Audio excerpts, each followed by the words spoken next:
Hey there, welcome back to Author Talk. I'm John Hartness, and joining me today is my good friend Stuart Jaffe. Stuart is the author of multiple series, including the Max Porter mysteries, the Nathan Case series of urban fantasy novels, and most importantly, the Midnight mysteries from Falstaff Books, because screw the rest of that stuff, I didn't publish it. I expected no less. You know, that's my whole goal, is to make sure that you can never expect less than I'm going to provide. Now, Stuart, one of the things that surprised me once we got to know each other, got to be friends, is that when people look at the two of us, I'm 6'1", 290 pounds, I tattooed all in black, look like I, murder people for breakfast. But you're actually a more qualified ass kicker than I am. Yes. And you're not 6'1". No, I'm And 5'3" and 120? 120. No, it's been a long time since I'm 120, but I hide it well. Not as long as it has been for me. But yes, I earned a second degree black belt in Taekwondo. The first degree was in Mudokan, which is actual military fighting. Okay. And then the second degree was in sport, so just trying to get points. I've competed in Korea.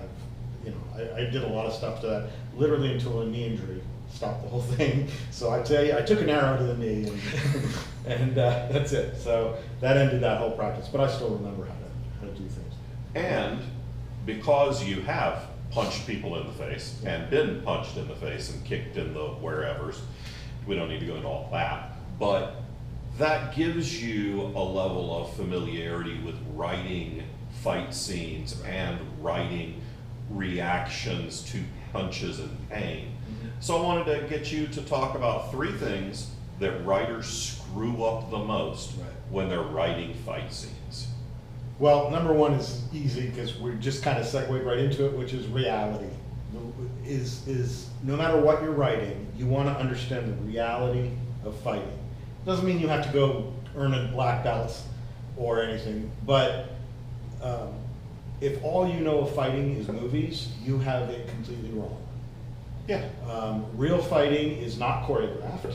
Real fighting is very sloppy. It's also not 10 minutes long. It's very short. Yes, it's very exhausting. No matter how good shape you are in, it's a very intense, focused moment, and as a result of that, it's very, very exhausting. And likewise, in terms of reality, is our bodies can't handle the stresses that come with getting punched, kicked. For somebody who's trying to kill you, there's a lot that can be done. Most fights only last a few punches and then it's over. And this obviously is not what happens in the movies. Well, no, because that's boring.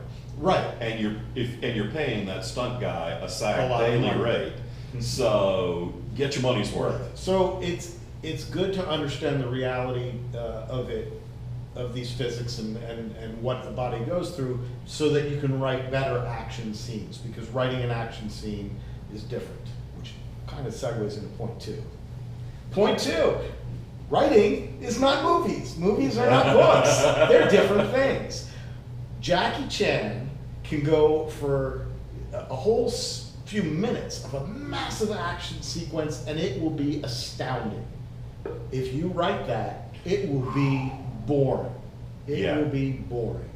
Writing is slow, because reading is slower than watching a movie. And so this ties into number one. The reason it's important to understand the reality of fighting is because a movie can get away with completely absurd things, because two things happen. One, our brain might go, well, nobody could survive that fall. But then we literally watch the guy get up and walk away. So our brain, part of our brain is like, but I just saw it. And the second your brain has gone that far, it's too late. We've already moved on to the next sequence, the next scene, dialogue, plot. So our brain is like, oh, well, I got to focus on this now. But a book is read at the pace that the person reads at. And while we can control that pace as authors with sentence length, word choice, punctuation, a lot of little tricks, ultimately, we can never get that fluidity that film has. And we can't stop them from reading back, from Correct. going back to the paragraph before. And going, did I just read that right? Did that he make really? sense? Yeah, exactly. So it's more incumbent upon us to use other techniques, and part of that is understanding that reality so we don't break them out. Which conveniently gets us to point 3. Because we write fantasy, despite everything I've just said, it's okay to bend reality, but we can't break it. Yeah. And that's where I think a lot of authors fall down when they're first starting to write action stuff. If I have magic that my Nathan K series, I have a guy who can have 2 souls, so if he dies, he loses 1, he instantly heals up with his next soul, and he's back to and running. So he will literally use that to his advantage. If he's trying to escape a bad guy, he'll jump off a building knowing he's going to die. But only half of it was going to die. But only half. He's going to endure the pain of everything getting back in place, and then hopefully he'll get away before the bad guy gets down the 8 flights of stairs. But I've established those are the rules, and I play within those rules. And I also carefully make sure that he does hurt. It hurts to die from an 8-story fall. It's not all just pleasant. So bringing in some of the reality of what really would happen to your body if you did that, and then giving him a slight bending reality enough to say, but he can survive it with his special skill, allows it to work. Yeah. You know, I've been binging Hawaii Five-O, which, a lot of fighting, not a ton of reality. But one thing that I thought they did really well is in one episode, the character that Masaoka is playing, Max Bergman, gets shot in the leg. Well, it's the guy who played Hero on Heroes. So this is not some giant buff super Captain America guy. He's the coroner. He's a little science dude. So he doesn't get shot in the leg and then hop up and chase after the bad guy. He gets shot in the leg and is on a cane for 6 episodes. Oh, that's really good. Yeah, because nobody does that. You see these folks dislocate their shoulder, jam it back into place, and bench press a Buick the next day. Right. We had Darren on for one of these, and you were there. I was there when he did when he popped his shoulder out and took hours to get it back into place. You were with me when I broke both my arms and my entire face. Maybe I'm bad luck here. Yeah, Darren and I are, for the record, never traveling with you again. But, I mean, you were there waiting for hours just before I could even get seen. You know full well that I didn't get up the next day and fight. I mean, it's almost 2 years, and my right arm still doesn't straighten completely and won't ever again. Right. Also, for the record, once you get to your late 40s, don't fall down. Ever. Just don't. It sucks.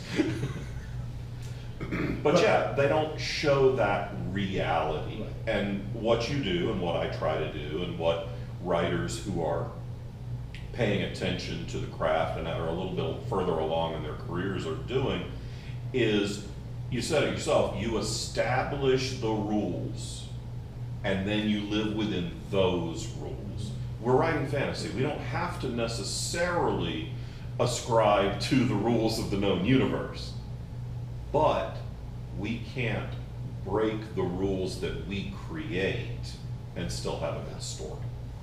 Absolutely. And there's got to be stakes. It's got to count for something.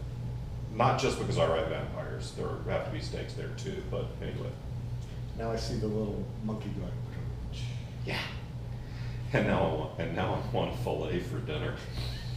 But I'm in a hotel and I'm not paying hotel steak prices. Cool.